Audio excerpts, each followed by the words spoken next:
esta segunda parte conversamos del mercado del arte en Ecuador, también sobre sus procesos tanto en el arte como en la arquitectura, y cerramos con un breve cuestionario sobre sus gustos personales. Acompáñanos. 3A se especializa en hacer pérgolas de aluminio maderado y espacios ideales para compartir. Visita su showroom en Tumbaco para diseñar el tuyo. Gracias 3A por patrocinar este episodio. Uy, ¿Cómo le has sentido ahora que estás moviéndote tanto en las moviéndose. expos y todo?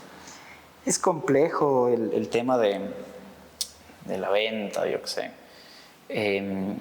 Pero justo ayer visitó acá Humberto Montero la exhibición y él tiene unas consideraciones importantes para profesionalizar al artista. Ya. O sea, él dice un proyecto editorial, por ejemplo, es muy importante.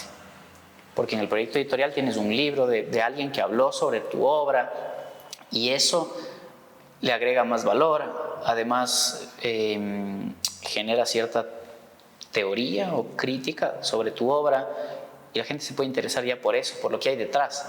Porque a veces los artistas pecamos un poco de poner la obra y hablar o sea, siempre se habla de la obra, pero en círculos pequeños, en una visita guiada, pero no de más allá. Que eso puede potenciar una venta, por ejemplo. Porque yo qué sé, te interesa lo que leíste, estás pasando por algo que leíste, ya lo comprendes mucho mejor por alguien que sabe más de arte, mira las obras, te hace una lectura más holística, una comparación histórica, yo qué sé, y te interesa. Y eso que leíste, puedes decir, esta obra es para mí, y te la puedes vender o comprar. Pero, si quieres saber así como a raja tabla cómo funciona, ahí está la Gaby. La Gaby. Sí, tenemos pendiente la charla con la Gaby. Ajá, totalmente. Pero ¿y tú? ¿Cómo te fue en las expos, por ejemplo? Mucha gente ha visitado las expos, ha habido también en las redes sociales ayudan un montón para estar promocionando y que la gente venga, etcétera, etcétera. Y claro, al hacer dos exposiciones simultáneas, una en Quito y otra en Cuenca, es un manejo complejo. Ya. Porque claro, aquí en Quito estoy presente y puedo decir, hagamos hoy, vengan, estoy en la galería y visita guiada y hablamos. Pero al estar en otra ciudad es más complejo, a pesar de que, claro, hay gente muy profesional manejando una galería. Pero claro, tú no estás ahí. Y claro, es más complicado que puedas explicar la obra, que puedas hablar de tu obra, tus experiencias, como esta conversación. Sí. Porque no estoy. Entonces, ¿qué se puede hacer? ¿Cuál es la respuesta? Aplicar las estrategias tecnológicas que tenemos. Sí. Explicarlo por internet, yo qué sé, y en eso estoy, en ese trabajo, porque yo no soy mucho de hablar frente a las cámaras, de grabarme a mí mismo. Sí, no. Claro, ahora o sea, tienes un TikTok, ya vas a hacer baile. Claro, ya me abrí, ahí todas estas duras sin ir al gym. No. La idea es grabar procesos de las obras, hablar sobre los procesos, sin ninguna cuestión de decir, sí, yo me inspiro y que me vean como estos videos de Dalí. ¿Has visto los videos de Dalí? Sí. En donde, claro, el video oficial es, sí, yo me inspiro. Se apagaba la cámara y el man, a ver, sí, ¿cómo estamos? Como un empresario, ¿no? Entonces, no es esa idea de, miren cómo me inspiro, como yo puede ser yo que sé, conversando mientras dibujo, porque mientras dibujo, como el trabajo es muy obsesivo.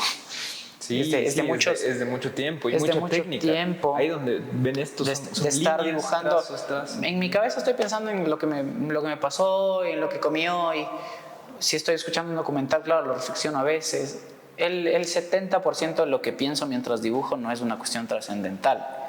Es lo que me pasó, qué tal la fiesta del fin de semana, o bueno, cómo está el tema del clima, porque vi una noticia, el tema del paro, la desaparición de esa chica, cuestiones así, pero así trascendentes de arte, de filosofía. O sea, el pensamiento mientras dibujo no es tanto así, porque a veces se tiende a romantizar el proceso de un artista, de creer que el artista es una burbuja que no hace chistes. Piensa de manera diferente, que es una cosa diferente al resto. Yo soy parte de un colectivo, ¿no? Y claro, no es que piensas de una manera diferente. Claro. Lo analizo. Me gusta ser muy analítico, yo pienso mucho en las cosas. Sí. muchísimo, pienso en cada cosa, en cada detalle.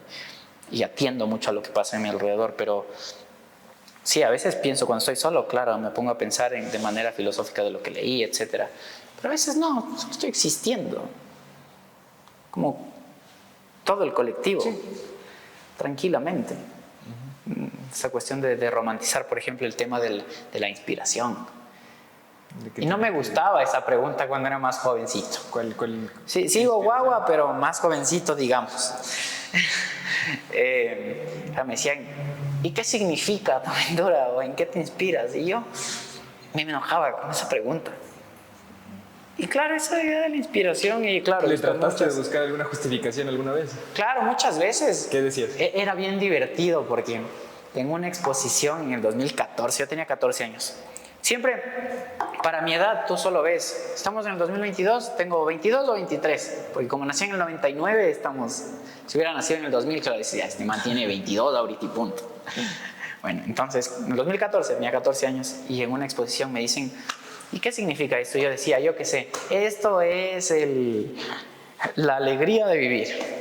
Venía otra persona, ¿y qué significa? Esto es una composición que me inspiré en la cultura precolombina. Y venía otro y decía, no, esto, cada vez que me preguntaban una cosa distinta. Yeah. Entonces yo decía, bueno, pues estoy mintiendo de todo el mundo. ¿Y en qué te inspiras? Me acuerdo que en una nota que salió en la prensa en el 2014, en El Comercio, cuando hice una exposición en la avenida Amazonas, en el Valle de los Chillos, que ahora es el Supermaxi San Gabriel, McDonald's. Ah, sí. Hicimos en carpas una exposición con todos los artistas de la ruralidad, del encuentro de la ruralidad, algo así se llamaba. Y en esta nota del Comercio salía, este artista se inspira en la naturaleza. porque había expuesto unos bosques, algo así. Y decía, este artista se inspira en la naturaleza, dice la nota. El más joven tiene 14 años, utiliza la plumilla del acrílico y se inspira en la naturaleza. Y yo le veo eso ahora y digo, bueno, la naturaleza, no me inspiro en la naturaleza, me inspiro en la vida, ¿no? Ese tema de la inspiración a veces es un mito y muchos autores dicen, claro, muchos dicen la inspiración no existe. La inspiración llega en el trabajo y yo he notado que llega en el trabajo. En la arquitectura o en el arte hay que trabajar para que encuentres las matrices de sentido de lo que estás haciendo. Hay que trabajar, hay que leer, hay que ser muy profesional en lo que estás haciendo, hay que tenerle cariño. ¿Te diste cuenta de que la inspiración que es una mentira? No te llega y tienes que sentarte a trabajar? ¿Pintando en la arquitectura? No, pintando. Esto lo entendí antes de entrar a la arquitectura. En la arquitectura lo reafirmé. Sí. Pero... Sí. Es que a veces, digo, y hay mucho esa creencia de que creo que el arquitecto o el diseñador es como que sale a tomarse un café y a caminar y de repente llega el flashazo y se inspiró y solucionado el proyecto. Y en realidad no funciona así. Es muy poco, es el 0.01% que te pasa. No, de hecho yo creo que no funciona así, creo que no funciona así. A veces sí, a mí me ha pasado. Pero porque, como te comenté, me encanta la ciudad. Estoy caminando por la ciudad, son las 4 de la tarde, el sol, un árbol, un edificio bien construido, hermoso, bello. Te conmueves. Y cuando te conmueves también, cuando tienes un espíritu creativo, te conmueves, quieres crear. Yeah. Pero sin embargo, así hay días en los que, yo qué sé, te sientes muy hecho mierda, capaz no dibujas nada o no haces nada, porque te sientes muy hecho mierda. Pero hay días que te sientes hecho mierda, pero tienes inspiración te conmoviste por algo, te acuerdas y dices, hay que trabajar. Hay que a veces decir, bueno, soy un oficinista de mi oficio y tengo que ir a trabajar de 8 a 4 de la tarde. o como nos encanta a los creativos, porque a todo creativo le encanta trabajar en la madrugada. Bueno, a los arquitectos les pasa que no es una opción. Si no trabajas en la madrugada, no llegas a la entrega. Entregas a las 7. Entonces, claro, es que es más calmado. Pero, por ejemplo, hay procesos y procesos. Gabriel García Márquez en una entrevista decía que él se levantaba a 6 de la mañana, trabajaba hasta el mediodía y en la tarde dejaba para la vida social. Por ejemplo, claro, un autor tan conocido, claro, tenía que asistir a cócteles, tenía que reunirse con un embajador, tenía reuniones con sus amigos, literatos. Pero puede ser un gran método, porque también la arquitectura y el arte necesitan alimentarse totalmente, de lo social, totalmente. Pero claro, hay otros que dicen, no, Miguel Barea decía que se levantaba a las 2 de la mañana y trabajaba hasta las 6 de la mañana en el silencio. Miguel Betancourt también, que prefiere trabajar en la noche, porque claro, en la mañana te suena el celular, que llegan los hijos del colegio, bueno, para gente más adulta, el tema de los hijos del colegio, ¿no? Pero claro, yo qué sé, o en mi caso, llega mi hermana del colegio, se va al colegio, llega mi mamá del trabajo, sí, te cuenta, y es una cierta irrupción en el trabajo, Sí. porque te toca bajar y tener una conversación, porque no estar, no, perdón, estoy pintando, no puedo hablar contigo, no, es tu familia. Entonces hay mucha gente que prefiere trabajar en la madrugada. ¿Yo qué hago? Yo soy bien desordenado en esos horarios. Ya. O sea, yo a veces trabajo en la madrugada, o a veces trabajo de mañana, o a veces trabajo en la noche, en la tarde. Cerati, ¿no? Claro, como el video que estamos viendo que ascendente en Leo. Claro, totalmente. Bueno, ya hablamos bastante de tu proceso creativo, de cómo funciona, pero específicamente cómo abordas un proyecto. O sea, ahí sí me gustaría que puntualicemos en cómo empiezas un proyecto de arquitectura, por ejemplo. ¿Cómo empezar un proyecto de arquitectura? De lo que he aprendido. O sea, no te puedo dar una visión de un arquitecto de 10 años de trayectoria. Sí, pero en este punto y con ese background de arte que tienes también. Sí, no, primero conocer dónde va a ser Ya. el proyecto de arquitectura, de qué se trata, cuál es la necesidad de la persona que te está dando el encargo. Ya. El sitio es muy importante. En la universidad aprendí que ese genius loci, ¿no? de qué quiere ser el lugar, cuáles son los factores importantes del lugar.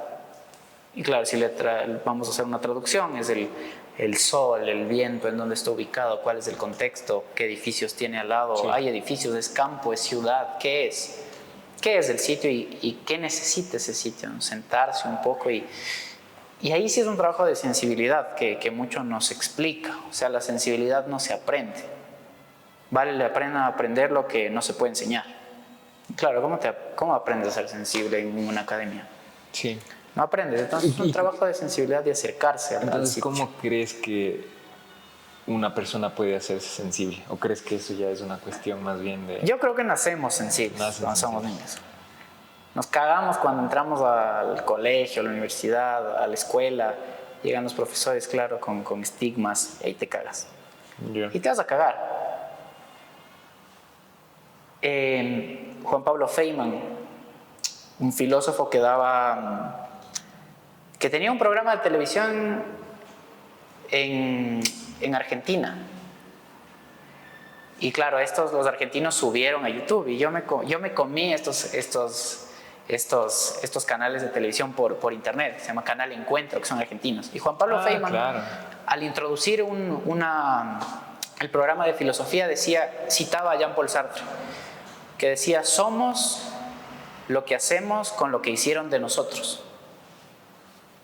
Porque claro, cuando naces te construye.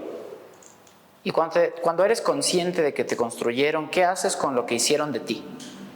Eso somos. Y cuando eres consciente de que ya en un punto ya puedes controlar tu vida, eres muy autocrítico con lo que te enseñaron tus padres, y que a nuestra generación le ha pasado muchísimo, que somos conscientes de todos los males o cosas buenas que nos enseñaron nuestros padres, y la sociedad, nuestro colegio, nuestro círculo social. Una vez que te das cuenta de eso, yo creo que ahí empieza. Eso es un trabajo de sensibilidad, totalmente. Te das cuenta con lo que hicieron de ti y qué propones con eso. ¿O qué puedes hacer para cambiar? ¿Qué puedes hacer para cambiar, para potenciar? No me gusta decir deconstruir porque está de moda.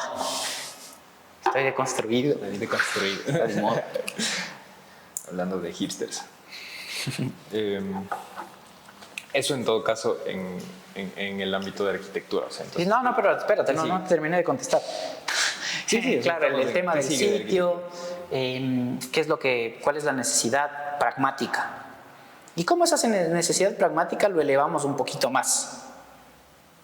¿Qué hacemos para que no sea solo en una casa, sala, comedor, cocina? ¿Qué es lo que pasa? ¿Qué dinámicas van a suceder? Es pensar en una suerte también de actuación, pensar en algo de shumi, de que cada espacio puede suceder algo mágico. Ya.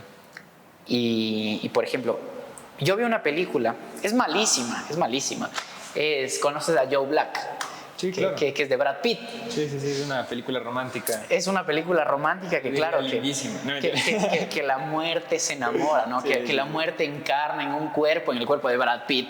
El cuerpo de Brad Pitt, y se enamora, ¿no? Pero claro, la muerte tiene que regresar y llevarse a alguien. Bueno, hay una cuestión muy arquitectónica ahí. Cuando termina la película, hay un puente curvo así. Sí, en el que se va. El puente curvo, ¿qué te permite? Terminar la película en la que desaparezcan los dos personajes, porque es curvo. Tenía que ser un puente curvo.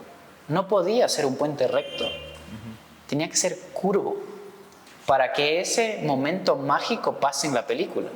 Entonces, si lo pasamos a un proyecto de arquitectura o a un proceso de arquitectura, claro, algo mágico puede pasar en un espacio. Algo que llene al habitante. Por ejemplo, cuando alguna vez nos hicieron diseñar solo baños, yo hacía la reflexión: en el baño pueden suceder un millón de cosas.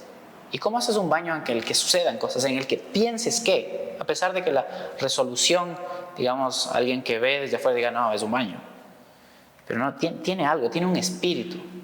Entonces, pensar qué puede pasar aparte del uso de un baño o de una sala o de una cocina. O sea, tienes que pensar que en la sala no solo es un sitio en el que se ponen muebles, un sofá y listo. No, es un sitio en donde van a cumplir años, en el donde, yo qué sé, va a haber, tú te vas a presentar con tus suegros, tú vas a tener una conversación con tu familia, tú vas a decirle a tu familia que te vas de viaje, que decidiste dejar la casa. O sea, no es solo una sala. ¿Qué pasa en la sala? Ya. ¿Y cómo se puede potenciar esas cuestiones chiquititas, que ya son el espíritu de la casa? Sí.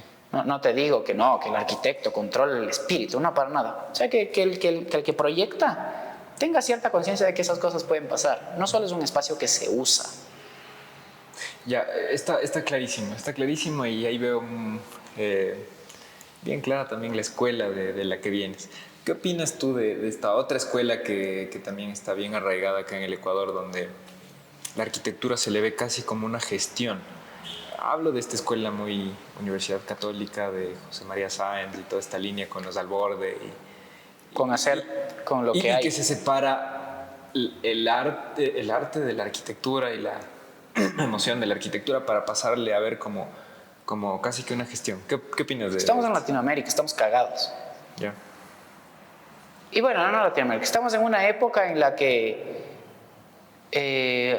estamos en temas del ahorro, de lo pragmático, de no gastar de más, de que los recursos naturales, que es importantísimo. Entonces, claro, estas escuelas... No, claro, no queremos ser con lo que hay. intransigentes tampoco, Claro, decir exacto. que esta es la respuesta o esa es la respuesta. O sea, son dos caminos válidos. Sí, totalmente. No, pero solo me interesa mucho saber lo que opinas. Te entiendo, ajá. Yo los analicé, claro, los Alborde, José María Sáenz, de trabajar con lo que hay, también el Daniel Moreno, de utilizar la menor cantidad de recursos para sacar un buen proyecto de arquitectura, y que es muy válido. El Daniel Moreno es un tipo increíble. Sí. Hace unas cosas. Él es uno de los que entiende cómo funciona no solo el espacio, sino la materia, cómo juntas la materia y funciona. Entonces es trabajar con mil veces digo, con lo que hay. Me acuerdo que en alguna conferencia Alborde dijo, es con lo que hay. Porque claro, además estás en el Ecuador, país muy empobrecido, y tienes que solucionar el problema de la vivienda en Ayampe. ¿Cómo le dices tu casa va a costar 20,000, 30,000, 40,000 dólares? Hagamos con lo que hay. Entonces, entender, como Tom Hanks en la película del náufrago, claro, llegas como a estar en una isla, no hay recursos porque, puta, nuestro país es muy desigual. ¿Qué mierda? Entonces, ¿cómo le resuelvo el problema de la vivienda? ¿Cómo resuelvo? Es más pragmático. Ya. ¿Cómo resuelvo este problema sin dinero, con lo que hay aquí? Puta, hay unos troncos, armo un proyecto. Entonces, claro, algunos dicen que eso no es arquitectura, otros dicen que no, sí es arquitectura. Claro, es que estamos en este problema en que los arquitectos han pensado en solucionar el problema a la gente de pocos recursos. O sea, pero los arquitectos solos, no como antes, el Midubi, que el Midubi es un desastre. claro, te hace una casa replicada en cualquier lado, sin pensar en el contexto, sin pensar en la gente, el piso de tierra, no, terrible. Pero claro, estos arquitectos se han preocupado por esas personas, que es importante. Qué lindo que un arquitecto se encargue de solucionar el problema de la vivienda en gente de escasos recursos y que ahí puedan hacer su hogar. Y hay que pensar en el hogar. ¿Qué es el hogar? En Gastón Bachelard, en la poética del espacio, habla de la casa, que la casa es un mundo y qué pasa en la casa. Entonces es lindo que el proyectista, a pesar de que sea con mucho presupuesto o con poco presupuesto, la casa es un mundo y es para esa familia, es para un hogar. Hogar, familia, ¿no? Y claro, no me refiero a la familia tradicional, hemos visto que muchas veces no funciona. Sí. Pero un hogar, a lo que decides llamar familia, y que la casa aporte a eso, es importante. Y yo entiendo que estos arquitectos que hacen este tipo de arquitectura manejan esos conceptos. Y eso no le quita valor. Aunque claro, si me preguntas a mí si prefiero las botellas, una pared de botellas o una pared de hormigón, te voy a decir el hormigón, pero porque lo estoy viendo desde mi privilegio, de mis clientes, de mi círculo social. Pero si puedes construir una pared de botellas, una persona de escasos recursos, a alguien que es reciclador, es una pared de botellas, porque se necesita. Es que ahorita el mundo, hay todo un tema de pragmatismo, de cuidar el planeta. Por eso hasta ahora las maestrías en arquitectura hay un montón de temas de medio ambiente, porque el mundo está demandando eso. Sí. O bueno, lo que se dice.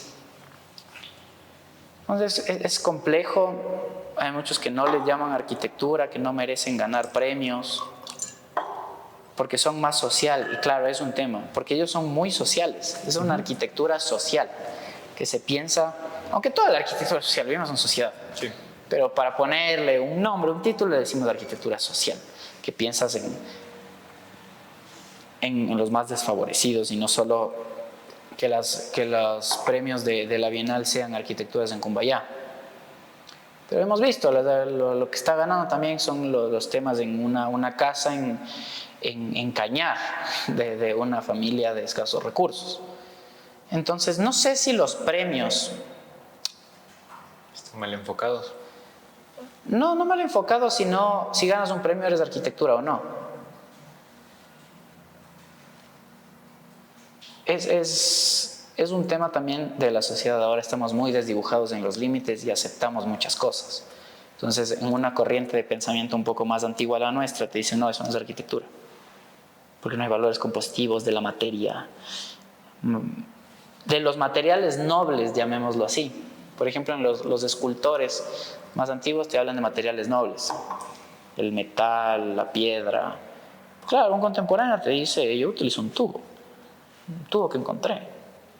Son paradigmas distintos. Pero, ¿tú crees que esta visión de que la arquitectura es arte en todo caso no tiene cabida acá en un mercado como el Ecuador? La arquitectura es arte. Sí. Ecuador es complicado. Ecuador es una maravilla, pero es un desastre. Es un desastre hermoso. Claro, totalmente. No, yo no hubiera estudiado arquitectura si no la consideraría un arte. Ya. Y últimamente se le considera la arquitectura como una ingeniería. Una cuestión de presupuesto, hay que cumplir lo que el cliente dice, y punto. Y la estamos matando, estamos haciendo edificios, no estamos haciendo arquitectura. Entonces es una cuestión ingenieril. Es que la ingeniería, ¿qué hace? Te resuelve problemas. Sí. Ingeniería, por ejemplo, cuando tienes un ingeniero estructural en tu proyecto, ¿qué hace? Te dice en una columna de hormigón, me invento. Te dice cuántos hierros tiene que ir, punto, para que no se caiga. Es una cuestión pragmática. Porque claro, la gravedad, los sismos, Pero el arquitecto te dice, no, es que esta columna separa el espacio, ordena, capaz crea una disrupción, porque no quiero que el ambiente A con el B sean muy transparentes, entonces pongo algo de transparencia fenomenal en la mitad y pongo una serie de columnas para ocultarte. Entonces esas cuestiones creo que hacen la arquitectura, pensar más allá de, porque claro, una columna te sostiene el edificio, esa es la función, ese es el uso pragmático, Porque claro, la gravedad, los sismos, estamos en el cordón, en el cinturón de fuego. Pero ¿y qué más hace la columna? Y el arquitecto, claro, empieza a introducirte conceptos. La transparencia fenomenal, me separa. ¿Qué hace esta columna? Capaz no tiene que ser cuadrada, tiene que ser redonda, porque quiero una continuidad, no quiero generar bordes. Creo que esas cuestiones hacen arquitectura. No solo pensar, bueno, aquí va la columna porque toca. No, aquí va la columna porque la necesito. La necesito espacialmente. No solo de manera pragmática para que no se caiga, porque obviamente hay que poner columnas si no se cae.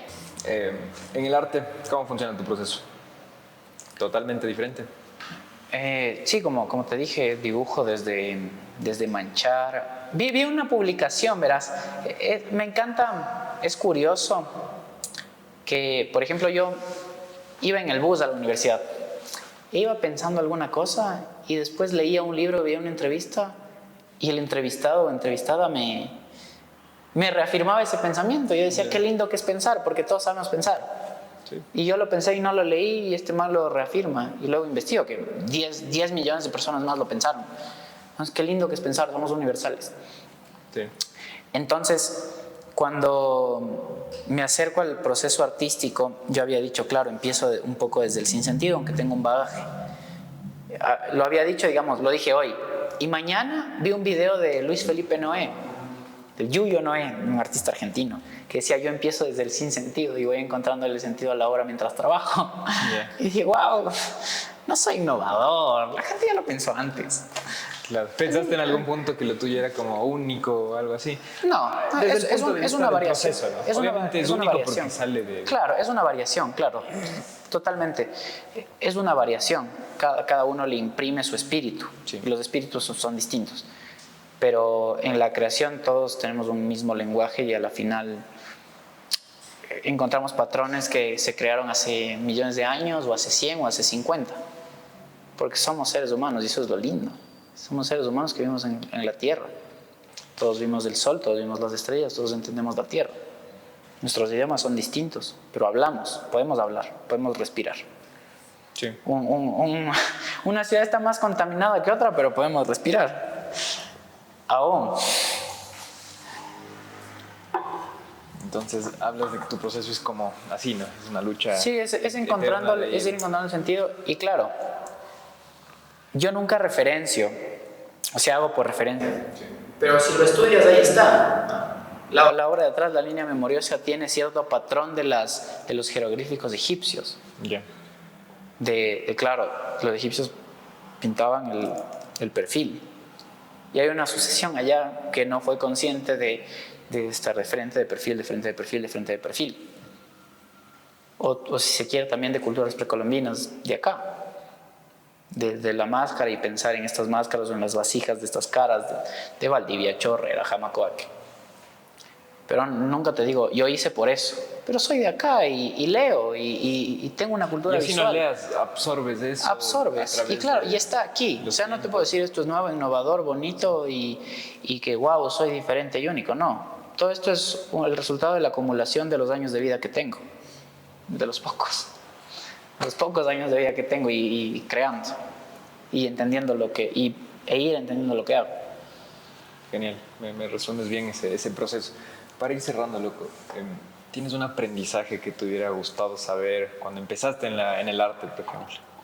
¿O algo que le dirías a los jóvenes artistas o arquitectos que están empezando? Aprendizaje que ya cuestiones así bien pragmáticas, nada conceptual.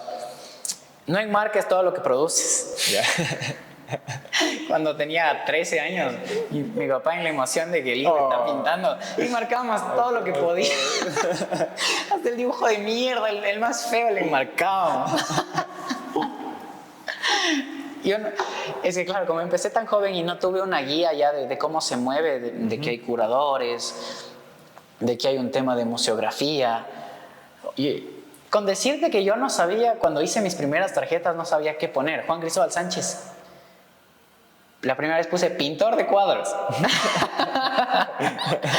No de brocha, ¿no? Mi artista, ¿cacha? Ajá, era como pintor. O sea, primero era pintor. Y mi papá, pues no vayan a pensar que eres de brocha gorda. De paredes. No, el pintor de cuadros. Claro, esas cosas. Hubiera sido buena que alguien me diga como, no, artista visual, artista plástico. No enmarques todo lo que tienes. Hay gente que hace curaduría de las exposiciones. No es de montar y colgar. No es así. Claro, y al inicio uno pensaba que era así, porque empecé bien niño. Empecé niño, 12 años de los niños. Esas cosas hubiese sido importante saber. Y de ahí todo lo que ha pasado a lo largo de estos años ha sido enriquecedor, he ido aprendiendo. Y en la arquitectura no sé si creo que en la arquitectura creo que ha habido un match. Creo que todo lo que he aprendido ha estado acorde a los tiempos. O sea, no hubiera dicho, o sea, te mentiría si dijera, hubiese querido saber más de Louis Kahn antes de entrar, no. Sí, porque es un proceso, ¿no? A veces es como que quieres aprender. Hay que respetar los procesos de cada uno. Cada uno tiene sus procesos. A veces unos, en cuanto a tiempo, unos llegan temprano, otros más tarde. Pero hay que respetar el proceso y aprender del proceso y disfrutar el proceso. Importante. Porque si no, sin proceso no se llega. O sea, estos dibujos sin proceso no llega. No es que de una noche a la mañana, miren, wow, increíble. O sea, todo toma tiempo, hay que aprender, hay que escuchar. Hay que ser una esponja más que nada. Una esponja de la gente que te rodea. A mí me pasa que no... Por ejemplo, en una conferencia, yo no soy del tipo que se termina la conferencia y te levanta la mano y te pregunta.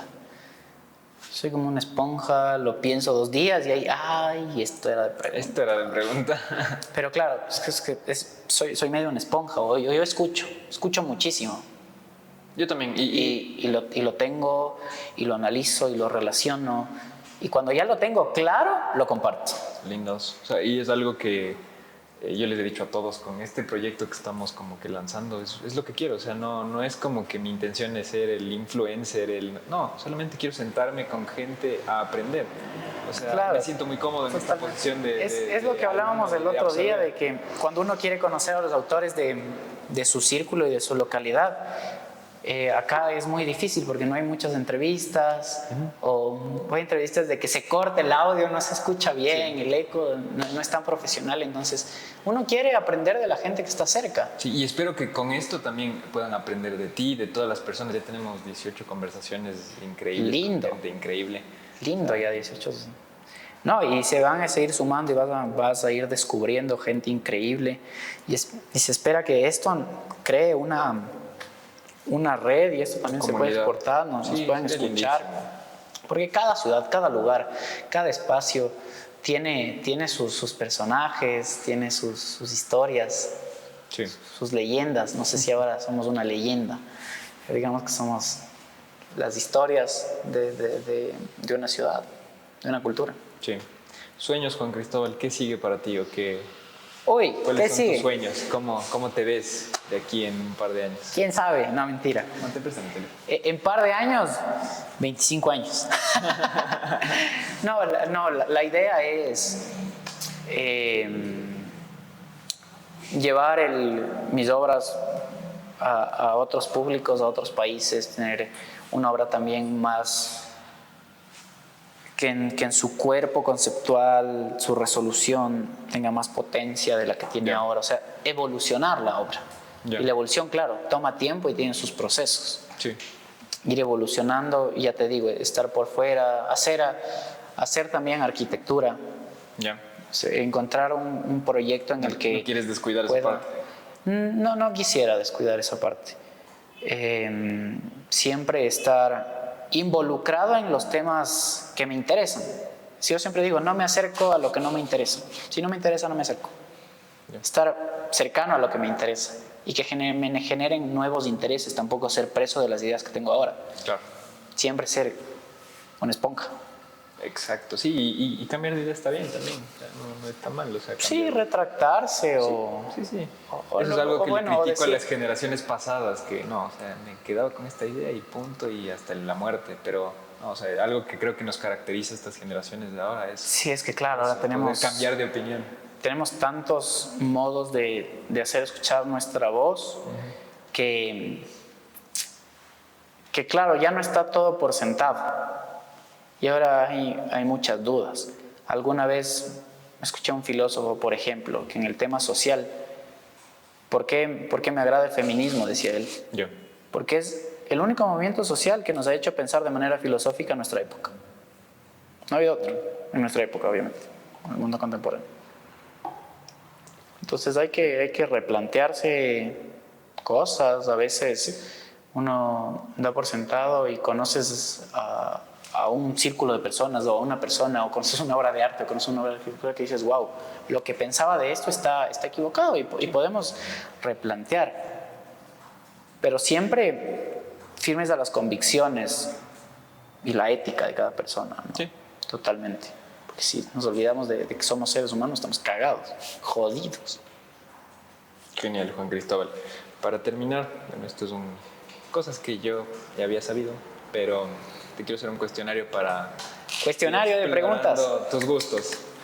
Un arquitecto favorito. Cagados.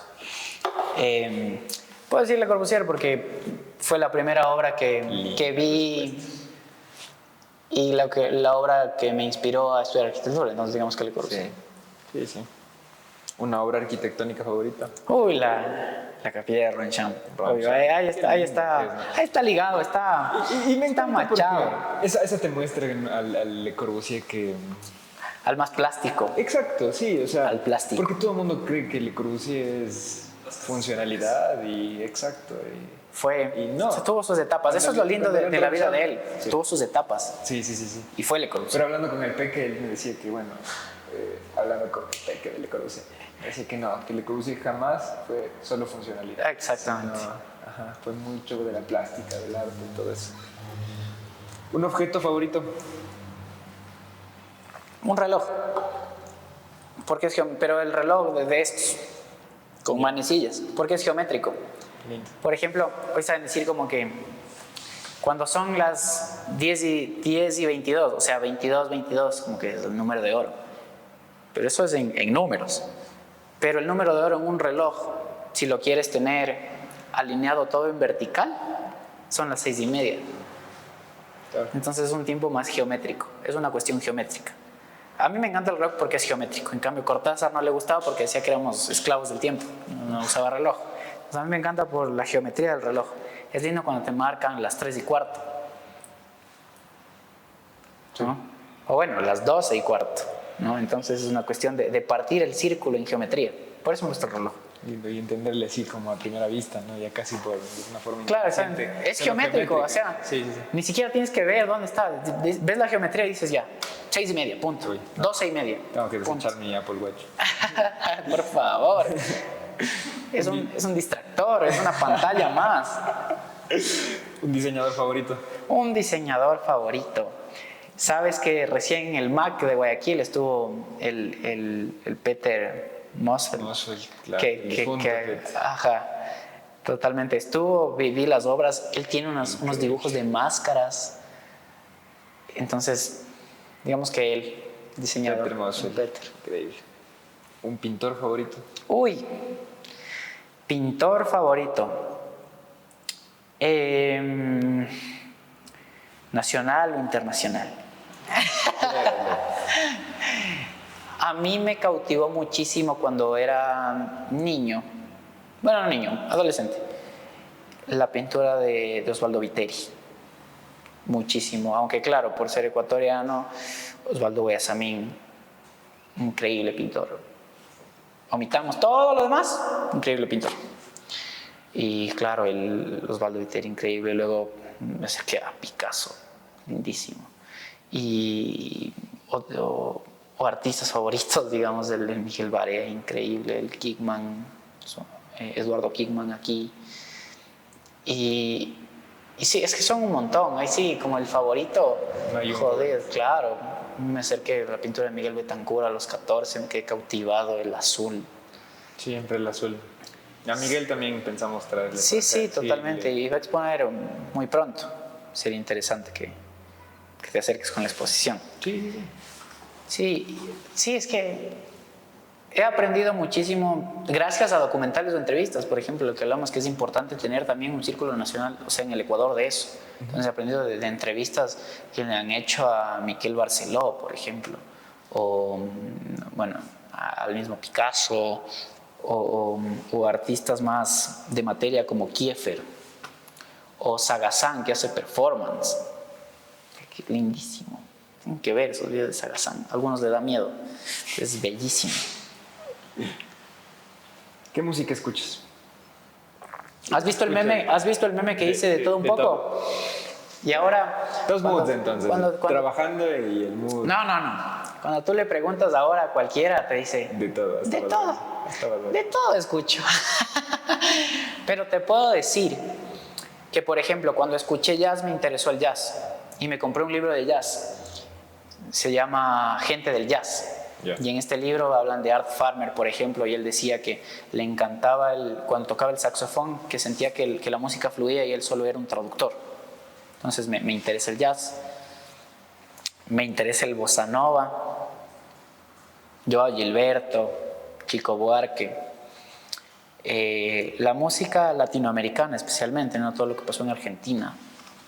El tango, el rock argentino, que son mis referencias, digamos, es lo que más escucho. Fito Páez es el músico, el artista favorito que yo tengo. El Omar decía de Fito Páez, el Arjona para los cultos. Sí, me encanta Fito, Cerati. Capaz Cerati es el Arjona para los cultos, ¿no? Sí, si lo pones así. De ahí... Toda la música que sucedió en los 80 en los Estados Unidos es una maravilla. Toda la música, Michael Jackson, todo lo que también la tecnología permitió evolucionar a la música es importantísimo. Yeah. Y claro, ya más yéndonos hacia los 2000, claro. Si me preguntas, yo escucho reggaetón. Creció conmigo. Se puso de moda en los 2000. Yo era niño en los 2000, entonces he visto la evolución, etc. Entonces, decirte que escucho de todo, pero mis preferencias, referencias, digamos, en autores, llamémoslo por autores. Fito Páez, Joao Gilberto. Recién conocí un nuevo autor, que es de música contemporánea. No recuerdo mucho el nombre, Humberto me lo dijo ayer, lo tengo anotado. Pero sí. Digamos que de todo, y de la salsa también. Me encanta la historia de la salsa, cómo nació. La salsa es muy urbana, nace en Nueva York, por los latinos. Sí. Y claro, la Fania All Stars, ¿no? Se nutre del jazz. Entonces, lindísimo. Y de ahí, y de ese género, digamos que Héctor Lavoe y Rubén Blades, totalmente. Genial, grandes recomendaciones. ¿Tienes alguna serie o documental o podcast que quieras recomendarnos? El Eslabón Z. ¿Sabes qué? No es la primera vez que nos dicen eso. No, lindo, porque es un proyecto en el que van a salir mucha gente del mundo creativo. Sí. Artistas, arquitectos, diseñadores, músicos. Entonces, el Eslabón Z. Pero porque no veo muchas series. No tengo Netflix, no tengo HBO Max, no tengo Amazon Prime. No veo porque siento que me distraen del mundo. Pero claro, hay unas series importantes que me han recomendado y a veces algún amigo o amigo me recomienda la serie, me presta su cuenta o la veo por Cuevana. Esto cortarán porque... No, aquí no hay arquitectos que usen Illumin pirata. Nadie se instala los programas piratas del paquete de Adobe ni AutoCAD. Nadie. Aquí no, en este programa no. Aquí no, aquí todo es legal. Todos pagan sus licencias a tiempo. Buenazo, ¿algún libro que nos recomiendes? Libros, Borges, de ley les digo Borges. Uno de Borges. Chuta, es que hay muchos, pero ficciones es una maravilla. Todo lo que está en ficciones, también hay la historia de la eternidad de Borges. Yeah. Si les interesa el tiempo, cuáles son esas construcciones del tiempo un poco más metafísicas, Borges era un poco desligado, siempre le molestan por ser un poco desligado de su realidad, no opinaba del peronismo, me parece que sí opinaba del peronismo, pero no era muy tajante en su postura. ni todo lo que pasaba alrededor de Latinoamérica y su relación con el mundo. Pero digamos que sí, les voy a decir que ficciones de Borges. El Hacedor es lindísimo, tiene textos más cortos, es más light, capaz para introducirse en el mundo de Borges. Y el más urbano de Borges es Fervor de Buenos Aires. Fervor de Buenos Aires te habla de las casas, de los patios. Una lectura muy literaria de la ciudad de Buenos Aires, bueno, de la época de Borges, ¿no? Borges nació él se quejaba mucho que le decían que es un autor del siglo XIX, pero él solo nació en 1899. Y ahí él creció en el nuevo siglo. Es, por ejemplo, lo que me pasa a mí. Yo nací en el 99, pero yo soy del siglo XXI. Entonces sí, cualquiera de Borges. Hay uno, Cortázar, Bolaño. Los detectives salvajes de Bolaño te hacen entender que puedes ser un artista de la vida. No necesitas ser un artista que crea, puedes ser un artista de la vida. Yo he conocido muchos artistas de la vida que hacen deporte, les gusta el arte, leen, se apasionan por lo que hacen, aman lo que hacen. Oye, qué lindo que era el anterior eslogan de la UNLA. Sí, ¿por qué cambiaron? ¿Cómo es de nuevo? Algo de... El mundo es lo... Ajá. Ni siquiera me acuerdo del eslogan, loco. Claro, el mundo necesita gente que ame lo que hace, porque si no amas lo que haces... Exacto. ¿Qué onda? UDLA, por favor, pilas con eso. Cambien, porfa. Que vuelva el amo lo que hago. Hashtag. Un lugar en Quito para conocer, que nos recomiendes. Más arte galería. Sí, este es un lugar Además, increíble. Además de más arte. Acá en Guápulo hay una pequeña escalinata lindísima que puedes ver todo el encañonado del valle, que es bellísimo. Hay calles en la Mariscal y también el sector de la isla. A mí me pasa que cerca de la central, que tengo cierta nostalgia como que si hubiese tenido vidas pasadas, que pongo enanitos verdes en el auto, de paso que se murió Marciano, qué pena. Ah, sí. 4 de la tarde, me encantan las 4 de la tarde, el sol tamiza, la golden hour. Y siento como que si yo hubiera transitado por ahí, por ejemplo el mural que está en la central de Jaime Andrade, atrás del Teatro Universitario, siento que yo ya viví ahí, cuando me siento ahí siento que yo ya estuve ahí. Entonces me genera nostalgia y es algo que la nostalgia también me encanta. Y hay cierta dosis. Estudiamos mucho a Jaime Andrade, creo que desde la arquitectura, desde el arte. ¿Sabes que no mucho? No. A Jaime Andrade desde la exposición que se le hizo recién en la Universidad Central, gran trabajo. Que nos podemos acercar de una manera más teórica, crítica hacia la obra de Jaime Andrade. Para las nuevas generaciones, entiendo que las anteriores sabían mucho de Jaime Andrade. Sí. Y es importante tener memoria de nuestros artistas, de toda la gente creativa que está en el tema literario, está en el tema del diseño. Hay que generar memoria para enriquecer nuestra cultura y nuestra identidad, de nuestra gente. No creer que Miami es lo mejor del mundo. Sí. Un lugar en Ecuador o en el mundo para que visitemos, que nos recomiendes. En Ecuador te puedo decir, porque en el mundo googleen. Sí, mejor en Ecuador. Entre paréntesis teníamos una chica compañera de Argentina que nos decía, pero cuéntenme algo de ustedes, y hay que contar algo de nosotros, porque los que nos ven de afuera quieren saber de nosotros por nuestras voces. Sí, sí.